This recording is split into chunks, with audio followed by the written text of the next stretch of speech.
اس پر کہ جو آج ایک اس بات پر کہ ہم آزادی رائے کے قائل ہیں، ہمیں کوئی اس پر باؤنڈ نہیں کر سکتا، ہمیں کوئی روک نہیں سکتا، تو یاد رکھیں کہ جو اس کی آڑ میں اپنی من مانیاں کر رہے ہیں اور کچھ جو اس طرح کا نعرہ لگا رہے ہیں کہ جسم ہمارا ہے تو مرضی بھی ہماری ہے، میرا ان سے ایک سوال ہے،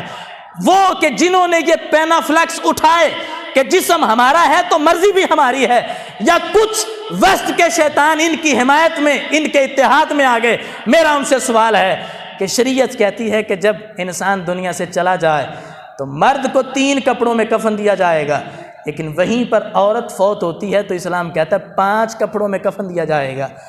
مقصد ہے کہ جسم کو چھپایا جائے، اگر وہ والا کام ہے تو وہ تو ایک لمبی چادر سے بھی حاصل ہو سکتا ہے، وہی کام مرد کو 3 کپڑوں میں، عورت کو 5 کپڑوں میں۔ جس عورت کا یہ دعویٰ ہے کہ جسم میرا ہے، مرضی بھی میری چلنی ہے، تو میں کہتا ہوں وہ پھر یہ وصیت میں لکھوا دے کہ جو اسلام نے 5 کپڑوں کا کہا ہے مجھے ننگئی قبر میں دفن کرنا، اس لیے کہ 5 کپڑوں کا حکم تو اسلام نے دیا ہے۔ کیوں دیا ہے؟ اسلام کہتا ہے چونکہ بیٹی نے آنکھ میرے زیر سایہ کھولی ہے، میں اس کی عزت کی حفاظت دنیا میں بھی کروں گا، مرتے وقت بھی کرتا رہوں گا۔ عزت کے پیش نظر 5 کپڑوں کا حکم دیا جا رہا ہے، لیکن آج ہم نے صرف جو اسلام کو اپنی زندگی میں جگہ دی ہے، ہر ایک کو غور کرنا چاہیے۔